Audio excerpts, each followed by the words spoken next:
श्रीमान वेंकटनाथार्य कवितार्के केसरी वेदांत आचार्यवर्यो मे सन्निधत्तां सदाहृति रामानुजदयापात्रं ज्ञानवैराग्यभूषणं श्रीमद्वेंकटनाथार्यं वन्दे वेदान्तदेशिकं लक्ष्मीनाथसमारम्भां नाथयामनमध्यमाम् अस्मदाचार्यपर्यन्तां वन्दे गुरुपरम्परां यो नित्यमच्युतपदाम्बुजयुग्मरुक्मव्यामोगतस्ततितराणाय मेने अस्मद्गुरोर्भगवतोऽस्य दयैकसिन्धोः रामानुजस्य चरणौ शरणं प्रपद्ये. சுவாமி ஸ்ரீ தேசிகனுடைய ஸ்ரீ யதிராஜ சப்ததியில் இன்றைய தினம் நம்முடைய குரு பரம்பரா தியானம் அனுபவத்தில் 8வது ஸ்லோகம்.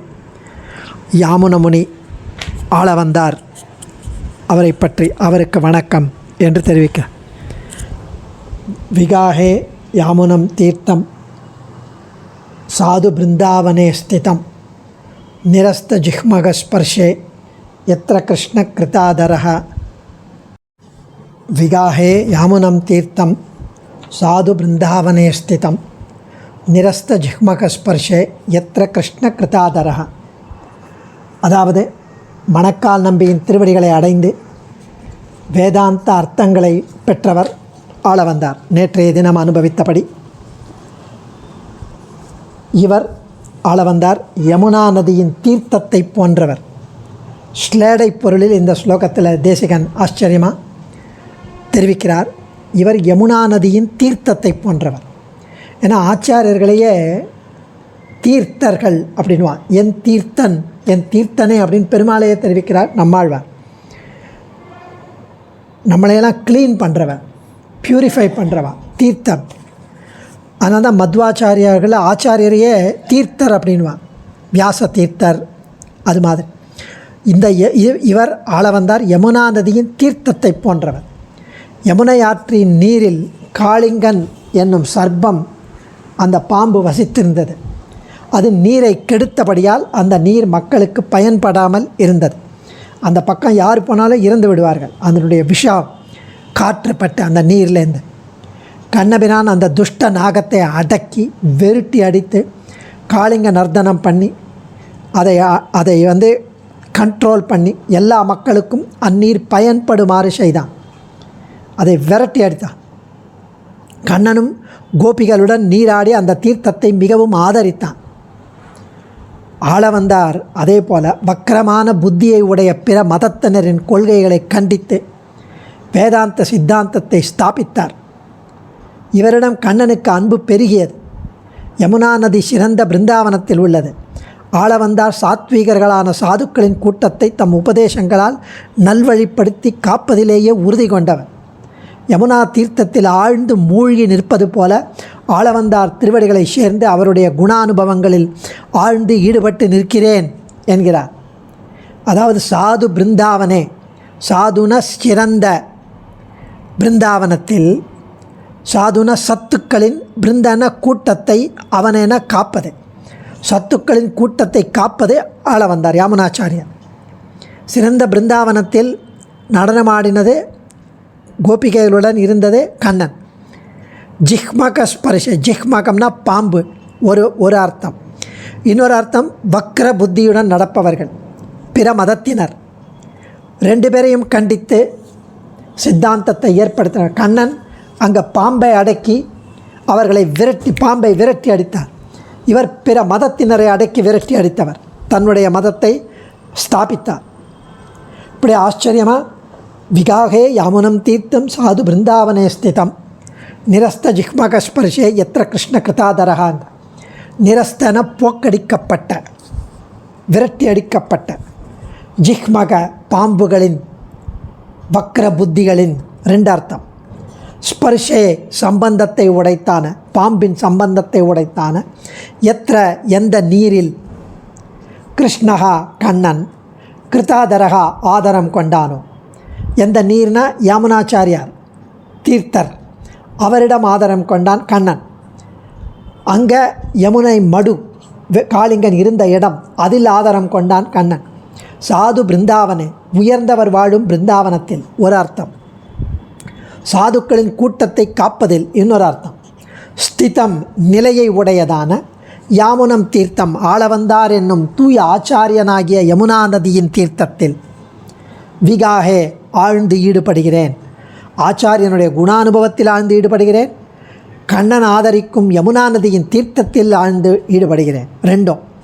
ஸோ ஆளவந்தார் என்ற ஆச்சாரியர் மணக்கால் நம்பிகளிடம் வேதாந்த அர்த்தங்களை கேட்டறிந்தவர். யாமுனமுனி என்று இவர் அழைக்கப்பட்டார். யமுனை நதியை போன்றவர் இவர் என்று ஷிலேடையில் கூறுகிறார். இப்படி அவர் யமுனை சாது பிருந்தாவனை அழகிய பிருந்தாவனத்தில் இருப்பது.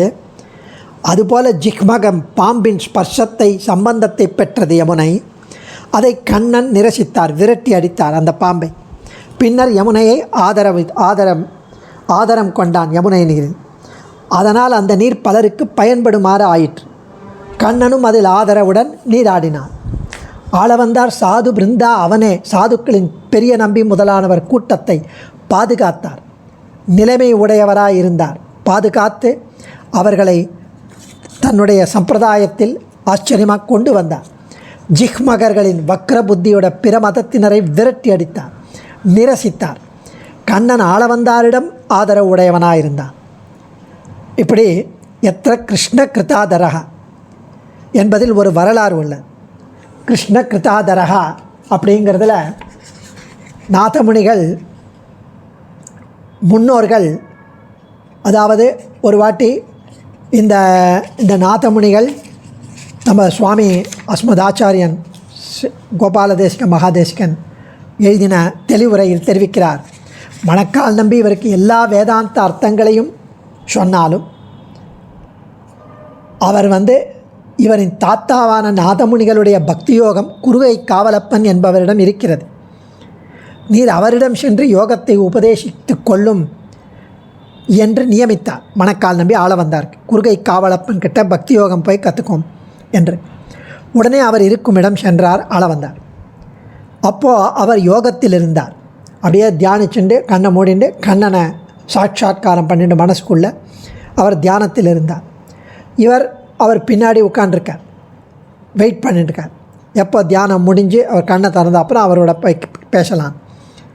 அவருக்கு இடையூறு எடுக்கக்கூடாது என்று நினைத்து மெல்ல அவருக்கு பின்பக்கம் சென்று அமர்ந்தார். குருகை காவலப்பர் உடனே கண்ணை திறந்து விழித்து, சொட்டை குலத்தார் இங்கே யாராவது உண்டோ? ஏன்னா பின்னாடி நிறைய பேர் இருக்கா. அவர் பெரிய யோகி. அவரை சேவிக்கணும் நிறைய பேர் வந்திருக்கா. அவெல்லாம் பின்னாடி உட்காண்டிருக்கா. அதில் ஆளவந்தார் போய் உட்காந்து. அவர் உட்கார்ந்ததுமே குருகை காவலப்பர் கண்ணை திறந்து திரும்பி, இங்கே யாராவது சொட்டை குலத்திலிருந்து வந்திருக்காரோ அப்படின்னு கேட்டாராம். உடனே ஆளவந்தார் எழுந்து அடியேன் என்று சேவித்து விட்டு, அடியேன் வந்தது தேவரிற்கு எப்படி தெரியும் என்று கேட்டாராம். நான் யோகத்தில் தியானம் செய்யும் போது கண்ணனை நேரே பார்த்து கொண்டு சாட்சாத்கரித்து கொண்டிருந்தேன். கண்ணன் என்னை விட்டு பிரித்து என் கண்ணிலிருந்து மறைந்து பின்னாடி வரும் அமர்ந்திருக்கும் உம்மை பார்த்தான். பின்புறம் பார்த்தான். சொட்டை குலத்தாரை அல்லது கண்ணன் இப்படி வேறு யாரையும் கட்டாட்சிக்க மாட்டான் என்று சொன்னாராம். உடனே ஆளவந்தாரிடம் கண்ணனுக்கு இருக்கும் பரிவை பிரேமையை கணித்து தான் எத்திர கிருஷ்ண கிருதாதரகான்னு இந்த இடத்துல தெரிவிக்கிறார் வேதாந்த தேசிகன். ரொம்ப அழகாக எத்திர கிருஷ்ண கிருதாதரகா, கண்ணன் ஆதரம் காட்டும் யாமுனா தீர்த்தர். அதாவது நாதமுனிகளின் முன்னோர்களில் ஒருவர் கண்ணன் விபவத்தில் இருந்தறிந்த போது அவரை தண்டனிட்டு சம்சாரத்திலிருந்து உஜ்ஜீவிக்கும் உபாயத்தை கேட்டாராம். நாதமுனிகளுடைய முன்னோர் கண்ணன் கிட்ட. அதற்கு அவர் தன்னை போன்று ஒரு அர்ச்சா விக்கிரகத்தை பண்ணி ஆராதித்து வாரும் என்றாராம். அவரும் அவ்வாறே ஆராதித்தாராம். குலக்கிரமமாக கிடைத்த அந்த கண்ணனை நாதமுனிகளும் ஆராதித்தார். அவருக்கு பிறகு ஈஸ்வர பட்டர், இப்போ ஆளவந்தார் ஆராதிக்கிறார். தன் ஆராதகரிடத்தில் கண்ணன் பரிவு காட்டாமல் இருப்பானா? அதுக்கு பின்னர் அதை பெரிய திருமலை நம்பி ஆராதித்தார். பெரிய திருமலை நம்பியின் கடைசி காலத்தில் கண்ணன் சந்நிதியில் திருக்காப்பை நீக்கச் சொல்லி பெருமாளிடம், கண்ணா நீ ஒரு கபலம் வெண்ணெய்க்கு ஆடும் பிள்ளையாயிற்றே, தளர்ந்தேன் நான், இனி உனது வாயலையில் இன்னடிசில் வைப்பாரை நாடாயேன்னு ஆழ்வாருடைய பிரபந்த லைன் ஸ்ரீசுக்தியை அனுபவிக்கிறார்.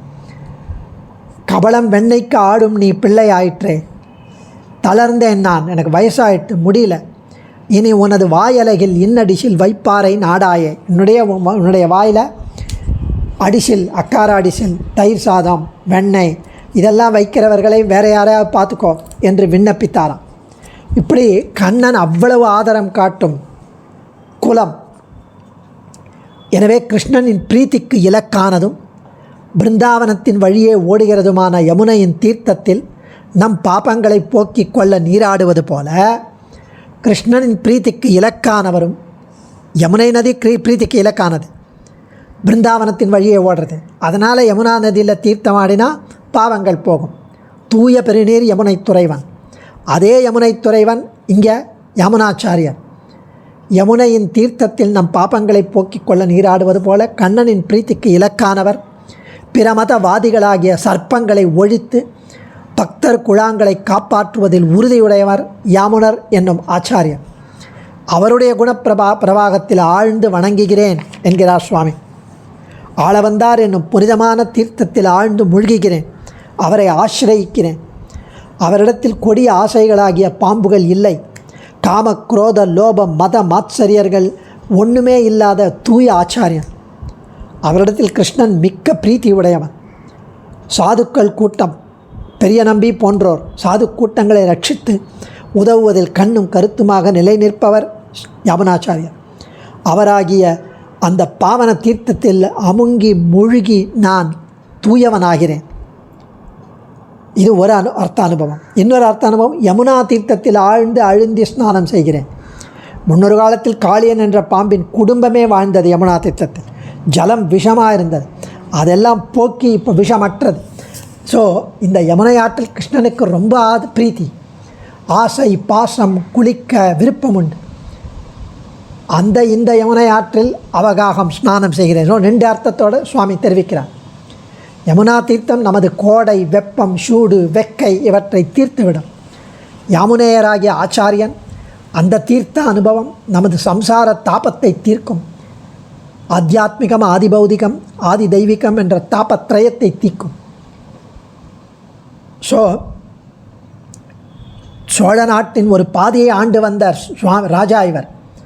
நேற்று சொன்ன மாதிரி தூதுவளை கீரையை கொடுத்து நம்பிகள் பட்ட முயற்சி எல்லாம் ஆளவந்தாரை மாற்றியது. நாட்டை துறந்து சந்நியாசமேற்றார். ந தர்மனிஷ்டோஸ்மி ந சாத்மவேதி ந பக்திமான் சரணாரவிந்தே அகிஞ்சனகா அனன்யகதிகி சரண்ய தொற்பாத மூலம் சரணம் பிரபத்தியனு கதறி அவர் இந்த சந்நியாசம் எடுத்து யமுனாச்சாரியரானார். கிருஷ்ணனுக்கு யாமுனரிடத்தில் என்ன ஆதாரம் அப்படின்னா கண்ணன் அவ்வளவு பிரீத்தி. இப்படி ஆச்சரியமான ஒரு அனுபவம். அது இல்லாமல் இந்த சுவாமியை பற்றி அடியேன் படித்தது ஸ்ரீ உவே நாவல்பாக்கம் சித்தியாரிய ராமானுஜ தார்த்த தேசிகன். அவரும் ஆளவந்தாரை பற்றி எழுதின விஷயத்தில் இந்த ஆழ்வார் சுவாமி யமுனாச்சாரியார் ஆழ்வார் திருநகரை எழுந்தருளி நம்மாழ்வார் திருவடியில் இருந்த பவிஷ்யத் ஆச்சாரியரையும் சேவித்து விட்டு திருவரங்கம் எழுந்தருளி அங்கு ஒரு மடத்தை ஏற்படுத்தி ஸ்ரீ வைஷ்ணவ சம்பிரதாய பிரவர்த்தனம் செய்து வந்தார் யமுனாச்சாரியர். பவிஷ்யத் ஆச்சாரியர்னா நாதமுனிகள் ஒரு விக்கிரகம் பண்ணி பிற்காலத்தில் பொலிக போயிற்று வள்ளுயிர் சாபம்னு ஒரு ஆச்சாரியன் வருவார் அப்படின்னு நம்மாழ்வார் தெரிவித்தபடி ஒரு விக்கிரகம் பண்ணி வச்சார். அவரையும் சேவித்து விட்டு ஆள வந்தார். இங்கே ஸ்ரீரங்கம் வந்து ஸ்ரீ வைஷ்ணவ சம்பிரதாய பிரவர்த்தனம் செய்து வந்தார். ரங்கநாதன் சந்நிதியில் திவ்ய பிரபந்தத்தை இசையுடன் சேவிப்பதான அரையர் சேவையை கண்டினியூ பண்ணி ஏற்படுத்தி வைத்தார். அது இன்றளவும் தொடர்ந்து நடைபெற்று வருகிறது.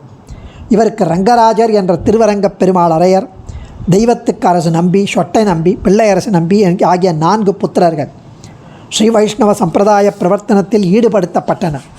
இவருடைய சீடர்கள் பெரிய நம்பி, திருக்கோஷ்டியூர் நம்பி, ஸ்ரீசைலபூர்ணர், அவர் பெரிய நம்பி வந்து மகாபூர்ணர், ஸ்ரீசைலபூர்ணர், காஞ்சிபூர்ணர், இப்படி ஆகியோர்கள் ஸ்ரீ வைஷ்ணவ சம்பிரதாய பிரச்சாரத்தில் ஈடுபடுத்தப்பட்டனர். இவரும் சித்தித்ரயம்னு ஆத்ம சித்தி, சம்வித் சித்தி, ஈஸ்வர சித்தின்னு 3 சித்தி பண்ணார்.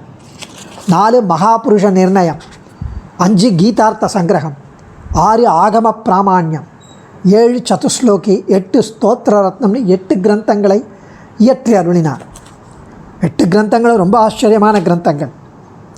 அக்காலத்தில் ஆத்மாவை பற்றி பலவிதமான அபிப்பிராய பேதங்களையெல்லாம் அலசி ஆராய்ந்து ஆத்மா நித்தியன், வியாபிக்கக்கூடியவன், இப்படி எல்லாவற்றிலும் வியாபிக்கக்கூடியவன், பிரதி சரீரம் வேறானவன், அணுஸ்வரூபன், விலட்சண ஞானானந்த ஸ்வரூபன் என்பதை ஆத்ம சித்தியில் நிலைநாட்டினார்.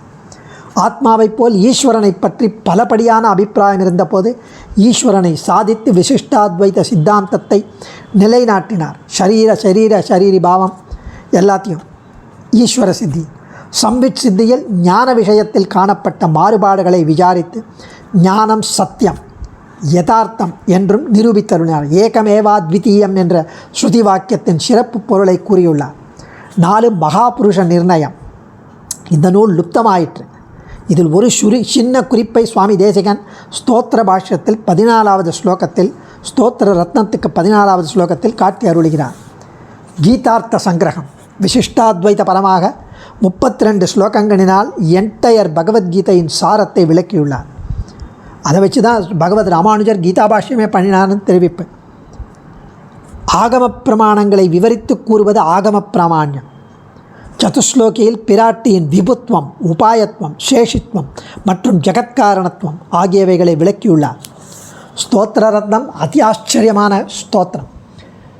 ஸ்தோத்திர ரத்னம், மந்திர ரத்னம் துவயம், புராண ரத்னம் ஸ்ரீ விஷ்ணு புராணம், ஸ்தோத்திர ரத்னம் ஆளவந்தாருடைய ஸ்தோத்திரம் எம்பெருமானின் ஸ்வரூப ரூப குண விபவங்களை விளக்குவதாய் உள்ளது. இது துவயார்த்த கர்ப்பமாய் உள்ளது என்பர் பெரியோர். இதில் சாரதமமாக அமைந்துள்ளது துவதங்கிரிமுத்திஷ்ய கதாபி கேனச்சித் யதா ததாவாபி சகிருத்தோஞ்சலிகி ததைவ முஷ்ணாதி அயுபாஞ்சசேஷதக சுபானி புஷ்ணாதி நஜாத்து ஹீயத்தே என்கிற ஸ்லோகத்தை விளக்கி அஞ்சலி வைபவம் என்ற கிரந்தத்தை சுவாமி தேசிகன் சாதித்திருப்பது குறிப்பிடத்தக்கது. ஸ்ரீமன் நாதமுனிகளால் இதற்கு முன் இல்லாமல் இருந்த ஒரு திவ்ய பிரபந்தங்களை கண்டுபிடித்து ஆரம்பித்து வைக்கப்பட்ட விசிஷ்டாத்வைத சித்தாந்தம் ஸ்ரீமத் ஆளவந்தாருடைய கிரந்தங்களால் நன்கு வளர்க்கப்பட்ட பின் ஸ்ரீமத் ராமானுஜரால் நன்கு காக்கப்பட்டது என்று சுவாமி தேசிகனால் அருளி செய்யப்பட்ட நாதோபஜ்யம் பிரவருத்தம் பகுவிருபசிதம் யாமுனேய பிரபந்தைஹி திராதம் சம்யக்யதீந்திரை இதமகிலதமஹ கர்ஷனம் தர்ஷனம் நஹ என்ற ஸ்ரீசூக்தியினால் ஸ்ரீமத் ஆளவந்தாரின் பரிபூர்ண அனுக்கிரகம் தெளிவாக விளங்குகிறது. இப்படி அவர் பவிஷ்யத் ஆச்சாரியரை கண்டுபிடித்து அவரிடம் தமது கிரந்தங்களை ஒப்படைத்து விட வேண்டும் என்ற ஆவல் ஆளவந்தாருக்கு. எப்படியாவது அவர் அடுத்த ஆச்சாரியன் யாருன்னு கண்டுபிடிக்கணும். தமது சீடரான திருமலை நம்பிகளின் உடன் பிறந்தான் பிள்ளையான திருமலை நம்பிகள் உடன் பிறந்தவள் பிள்ளை திருமலை நம்பி ஸ்ரீ பெரும்புதூரில் அவதரித்த ராமானுஜனே பவிஷ்யத் ஆச்சாரியராக இருக்கக்கூடும். திருமலை நம்பிகளுடைய உடன் பிறந்தாள் பிள்ளை, தமது சீடரான திருமலை நம்பிகளினுடைய உடன் பிறந்தாள் பிள்ளை ராமானுஜன் பெரும்புதூரில் அவதரித்திருக்கிறார், அவர் இருக்கலாம் என்று கருதி ஸ்ரீரங்கத்திலிருந்து காஞ்சிபுரம் வந்தார். அங்கு வரதராஜ பெருமாளுக்கு தீர்த்த கைங்கரியம் செய்து வந்த இளவயதினரான ராமானுஜனை கண்டு வியந்து ஆம் முதல்வன் இவன் என்று அனுக்கிரகித்தார் தூரத்திலிருந்து. அவர் எதிர்காலத்தில் சிறந்து விளங்க வேண்டும் என்பதற்காக வரதராஜ பெருமாளிடம் யஸ்ய பிரசாத கலையா பதிரஸ்ருணோதி பங்கு பிரதாபதி ஜவேன நவக்ஷவக்தி மூகா அந்த பிரபஷ்யதி சுதம் லபதே சவந்தியா தம் தேவமேவ வரதம் சரணம் கதோஸ்மி. எவருடைய கருணா கட்டாட்ச வீக்ஷண லேசத்தால் செவிடன் காது கேட்கப் பெறுவானோ, முடவன் வேகமாக ஓடுவானோ, ஊமை பேசுவானோ, குருடன் நன்கு பார்ப்பானோ, மலடி புதல்வனை பெறுகிறாளோ, அத்தகைய வரத்தை அளிக்கக்கூடிய வள்ளலான வரதனை சரணமடைகிறேன் என்று கூறி சரணமடைந்தார். ராமானுஜர் சிறுவனாயிருப்பதை கருதி சில காலம் பொறுத்து பார்ப்போம் என்று நினைத்து மீண்டும் ஸ்ரீரங்கம் திரும்பிவிட்டார். ஆனாலும் ஸ்ரீ ராமானுஜருடைய நினைவு தொடர்ந்து கொண்டே இருந்தது அவர் மனசில். தனது சீடரான பெரிய நம்பியை காஞ்சிக்கு அனுப்பி ராமானுஜரை அழைத்து வர அனுப்பி வைத்தார் ஸ்ரீரங்கத்திலேருந்து. அதே சமய திருக்கச்சி நம்பி மூலம் வரதனின் 6 வார்த்தைகள் கிடைக்கப்பெற்ற ராமானுஜர் மகாபூர்ணர் பெரிய நம்பிகளை ஆசிரயிக்க திருவரங்கம் எழுந்தருளினார். இருவரும் மதுராந்தகத்தில் சந்திக்க நேர்ந்தது. அதுவும் நோட்டீஸ் பண்ணிங்கன்னா பாருங்க, ஸ்ரீரங்கம் சென்னை நடுவில் மதுராந்தகம், ஸ்ரீரங்கம் காஞ்சிபுரம் நடுவில் Madurantakam. Madurantakam is closer to Kanchipuram, away from Srirangam. அப்படின்னா பெரிய நம்பி முதல்ல கிளம்பிட்டார், ராமானுஜர் அப்புறம் வந்திருக்கார். ஸோ குரு தான் முதல்ல ரெடியாக வந்துட்டுருக்கார். பகவத் சங்கல்பம், ஆச்சாரியன் அனுகிரகம், பகவத் அனுகிரகம். ஆச்சாரியன் ஒரு ஜீவாத்மாவுக்கு ஆச்சாரியன் வரணும் அப்படின்னா பெருமாள் முதல்ல ஆச்சாரியன் அமைச்சிடுறார். அப்புறம்தான் ஜீவாத்மா அந்த சிஷ்யனுக்கு தோன்றது அந்த ஆச்சாரியன்கிட்ட போனோம். இப்படி இருவருமாக சேர்ந்து ஸ்ரீமத் ஆளவந்தாரை சேவிக்க திருவரங்கம் எழுந்தருளினார்.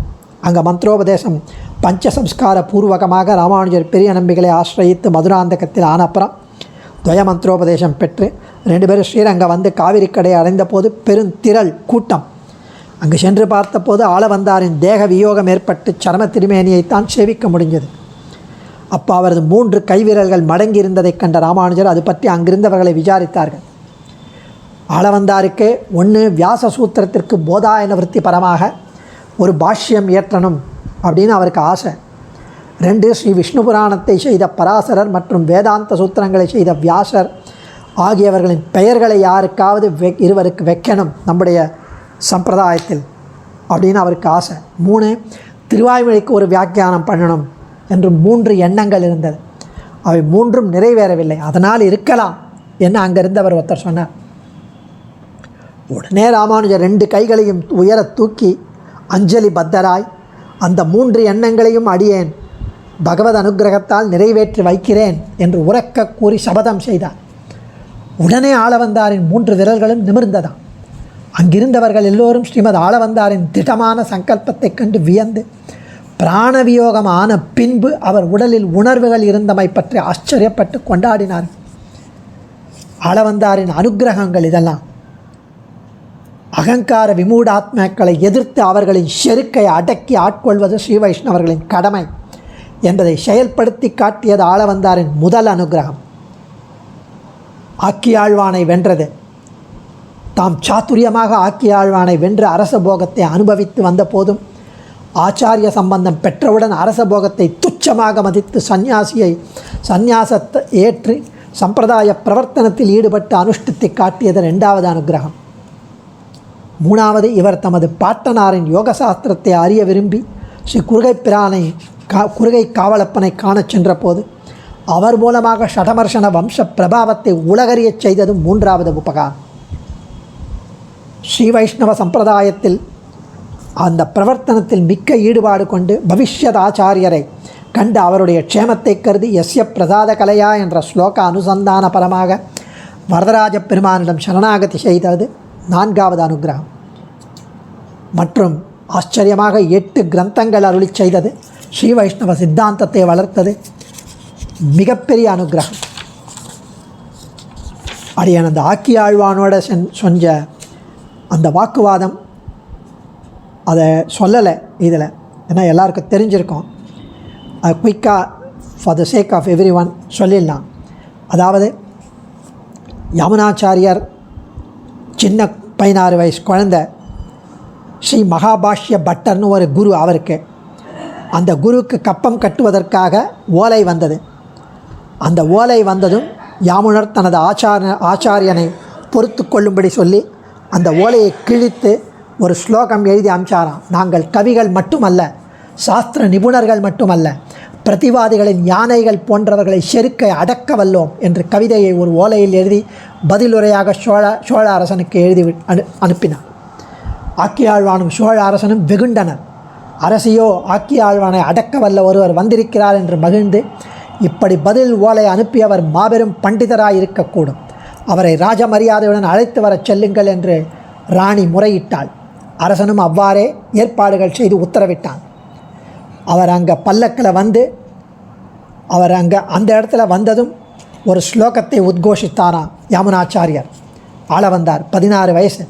ஸ்ரீ மகாவிஷ்ணுவின் சகோதரியின் பாதங்கள் பட்ட ஹிமயமலை தொடங்கி ஸ்ரீ மகாவிஷ்ணுவின் பத்னியான சீதையின் முகமலர்ச்சிக்கு காரணமான சேத்துக்கரை வரை, சந்திர சூரியர்கள் சஞ்சரிக்கும் கிழக்கு மேற்கு திக்குகள் வரை, பூர்வோத்தர மீமாம்ச சாஸ்திரங்களில் ஆழங்கால் பட்டவர்களான எங்களைப் போல வேறு வித்வான்களை தேடி கண்டுபிடிக்கபடியாக இருக்கும் என்ற ஸ்லோகத்தை உத்கோஷித்தார்.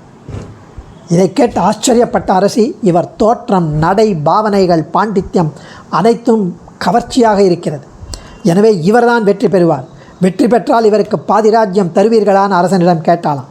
அரசனும் உடன்பட்டவுடன் வாதம் ஆரம்பமாச்சு. ஸ்ரீ யாமுனர் சொன்னாராம், நான் 3 வாக்கியம் சொல்கிறேன், அதை மறுத்து கூறும்படி ஆக்கிய ஆழ்வானிடம் கூறினார்.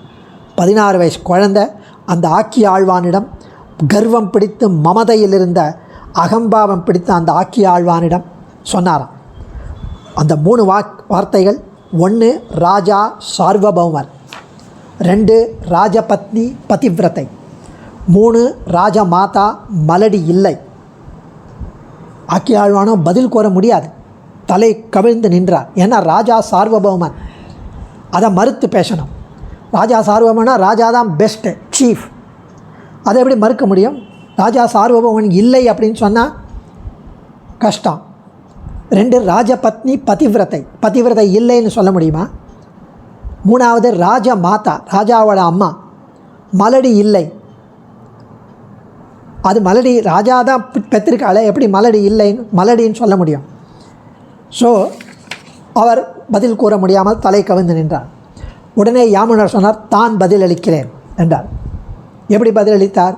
1 ராஜா சார்வபௌமன் இல்லை. சார்வபௌமன் அப்படின்னா பேரரசர், சக்கரவர்த்தி என்ற பொருள். பல நாடுகளை வென்ற தசரதர் போன்றவர்களுக்குத்தான் அது பொருந்தும். ஒரே ஒரு நாட்டில் அரசனாக இருந்தால் அவர் பேர் சார்வபௌமன் சொல்ல முடியாது. 2 ராஜபத்னி பதிவிரதை இல்லை. ஏன்னா நம்முடைய இந்து சனாதன தர்மத்தின்படி வேத விவாகத்தின் போது சோமப்பிரதமோ விவிதே என்றபடி சோமன், கந்தர்வன், அக்னி ஆகிய 3 பேர் கன்னி பெண்ணை காப்பாற்றுகின்றனர் விவாகத்தில். பின்னர் அக்னி சாட்சியாக அவரிடமிருந்து விவாக காலத்தில் கணவன் பெறுகிறான் என்று சாஸ்திரம் சொல்கிறது. ஸோ அக்னி சாட்சியாக அவரிடமிருந்து விவாகத்தில் கணவன் பெறுகிறான் அந்த பெண்ணை. ஸோ ராஜபத்னியும் சாஸ்திரத்துக்கு கட்டுப்பட்டவர். அதன்படி ராஜபத்னியும் சோமன், கந்தர்வன், அக்னி இந்த 3 பேர் கன்னி பெண்ணை காப்பாற்றி அக்னி சாட்சியாக இந்த கணவன், இந்த ராஜா பெற்றான். அதனால் ராஜபத்னி பதிவிரதையாக முடியாது. இதெல்லாம் ஒரு தர்க்கம். 3 ராஜமாதா மலடி இல்லை என கூற முடியாது. மலடிதான். ஏன்னா ஒரே புத்திரனை பெற்ற தாய் மலடிதான் சாஸ்திரங்கள் கூறுகிறது. தனிமரம் தோப்பாகாது. அரசன் தனது தாய்க்கு ஒரே மகன், அதனால் ராஜமாதா மலடிதான், மலடி இல்லை என்று சொல்ல முடியாத சாஸ்திரப்படி. ஸோ 3 விதமான பதில்களை அளித்து ஆக்கிய ஆழ்வானை வென்றார். இதுலேருந்து என்ன தெரியுதுன்னா, தர்க்கத்தினால் ஒன்று ப்ரூவ் பண்ண முடியாது. சாஸ்திரம், வேதம், அதை வச்சு தான் பண்ணணும். ஸோ மேற்கொண்டு சாஸ்திர விஷயங்களிலும் வாதங்கள் செய்து வென்றார் ஆக்கிய ஆழ்வான். அரசரும் தாம் அரசிக்கு வாக்களித்தபடி இவருக்கு பாதி ராஜ்யம் கொடுத்து, அப்புறம் நடந்தது தான் நம்ம கேட்டோம். எப்படி மணக்கால் நம்பி அவர் தூதுவளை கீரையை கொடுத்து அவரை மாற்றி தடுத்தாட்கொண்டு சம்பிரதாயத்திற்கு ஆச்சாரியனாக வந்து சந்நியாசம் ஏற்று மற்றும் ஆச்சரியமாக பவிஷ்யதாச்சாரியரை ராமானுஜரை அனுகிரகம் பண்ணார்னு. அடியேன் தன்யோஸ்மி.